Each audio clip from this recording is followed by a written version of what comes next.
দৌলদিয়া ফেরিঘাটে বাস দুর্ঘটনায় অনেক মানুষই মরছে, আর অনেক মানুষের মৃত্যুতেই এই হুজুরটা সবার জন্য হাত তুলে দোয়া করতেছে।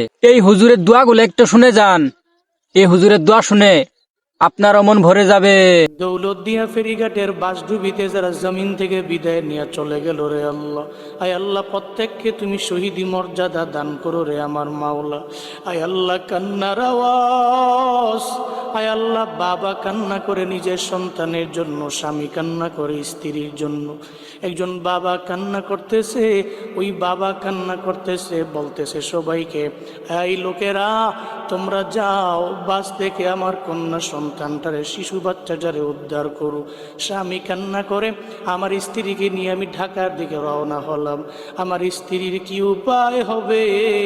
স্ত্রীটাও তো আজকে বাসের ভিতরে জমিন থেকে বিদায় নিয়ে চলে যাইতেছে। ও দয়ার আল্লাহ, আয় আল্লাহ যারা জমিন থেকে বিদায় নিয়ে চলে গেছে রে আমার মাওলা, প্রত্যেককে তুমি মাফ করে দাও, শহীদি মর্যাদা দান করে দাও রে আমার আল্লাহ। আয় আল্লাহ